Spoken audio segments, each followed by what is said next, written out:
Hey guys, so today we're going to talk about every girl's and some guys' favorite muscles. Because you know I'm all about the bass, no treble. Those are the glutes, of course. So there are a couple things that I have learned recently that have just completely changed the way that I think about training for my glutes. So one thing that I read and learned recently has to do with the muscle fibers that make up the certain muscle and the movement that you go through in order to perform the exercises as they relate to those muscle fibers. For example, let's take the quads. Your quad muscles have muscle fibers that run vertically. Therefore, some of the best exercises to work your quads are the ones in which you are also moving in an up and down or vertical motion. Examples would be your squats, doing different step-ups, and lunges. Another example would be your pectoral muscles or your chest muscles. But if you look at those muscle fibers, okay, your chest muscle fibers run horizontally. That's why doing a bench press or any kind of movement where you're going against it and you're moving in a back to front motion is going to work your pec muscles. Well, big news flash, and I think a lot of people are catching on to this, but this is one of the reasons why squats are not always the best exercise for you to perform to work your glutes. Okay, believe it or not, take a look. Your glutes, most of the muscle fibers run more horizontally, right? Here's a picture of Ronnie Coleman when he's super lean.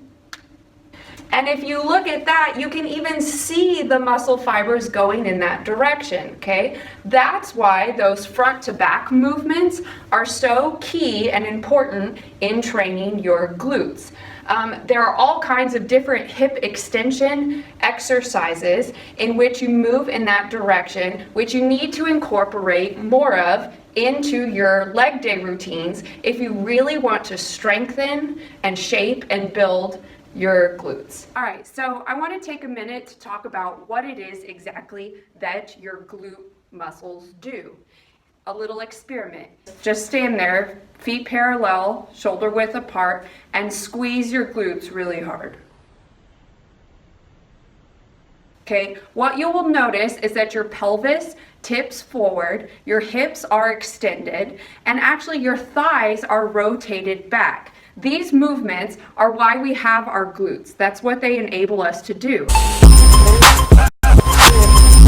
And all of our leg exercises actually have, to a degree, that movement in it. Okay. All right, so you have that movement even when you do squat and even when you do deadlifts, okay? Squats and deadlifts are not out of the question. It's not that they don't work your glutes, it's just that they're compound movements and they're created to work a lot of the other muscles in your legs as well. You can train yourself to sort of activate and focus on your glutes. There are a couple ways to do this. On those days that you are going to do a lot of these other leg movements, do a little activation routine or a glute strengthening sort of routine before you go into your lifts. And I'm going to include a clip of what that might look like in my next booty video. The last thing I wanted to mention is just how I am doing my leg training. So I've recently started doing 3 different leg days a week. Each day is kind of working my legs a little bit differently. Now, I'm doing 3 days primarily because I want to hit my glute muscles all 3 days, all right? My first day involves more of my axial movements that are for my quads. All right. However, I know that I'm going to hit my glutes as well. A couple days later, I'll hit my hammies primarily.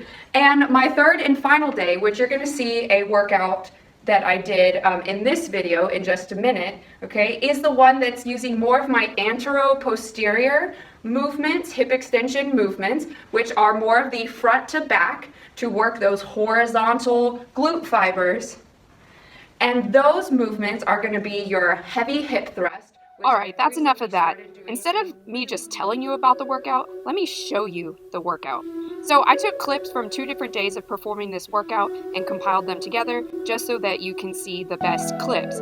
My very first movement, and the one that you are seeing here, is my compound movement. It is the one that I am moving the heaviest weight, and that is the famous hip thrust. I do this with a barbell.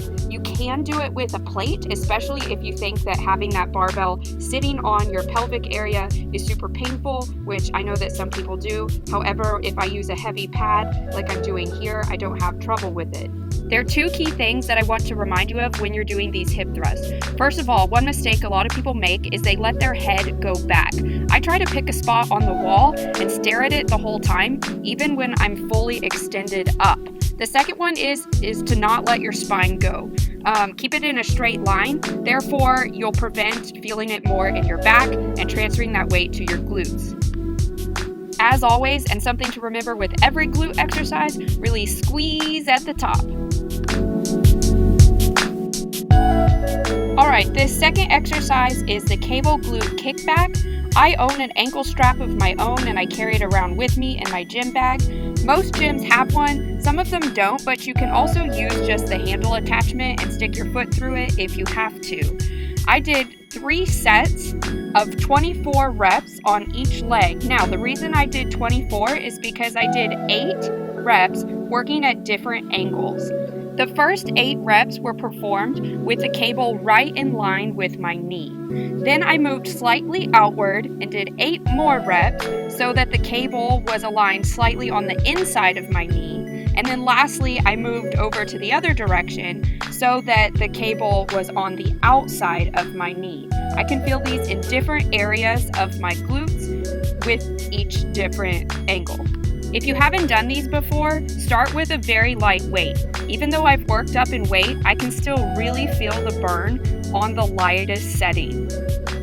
Keep your back straight and hold on to the machine for stability if you need to. I always do.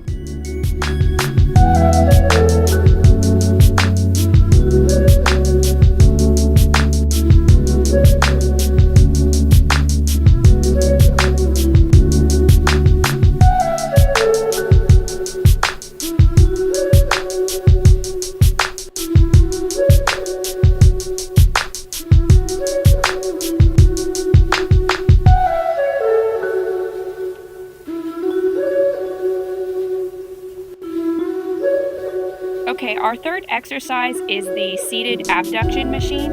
I have done seated abduction before. However, you typically use one where your leg is more at a 90-degree angle and you're pushing more with your knee outward. This one was pretty easy for me, and so I added a resistance band around my knees to feel it more in my upper glute area. That includes your gluteus medius and gluteus minimus. There are other ways to work this hip abduction movement. You can sit on the edge of a bench with the resistance bands around your knees like I had in that video, or you can also use the ankle strap and the cable machine as well. The next movement is a bent leg reverse hyperextension. Some gyms have a machine for this, but mine does not, but it works just as well if you lean over the end of a workout bench. You can do these without any weight, but I was holding a 5-pound dumbbell in between my feet. I like to do that because it also makes me squeeze my inner thighs together. The very last movement is known as the back extension. Most people know this as a lower back exercise. However, it can really target your upper hamstrings and glutes as well. To target your glutes better, put your legs slightly farther apart, turn your toes outward, and really squeeze your glutes to create the movement instead of just lifting your torso. I performed 4 sets of 20 with just my body weight.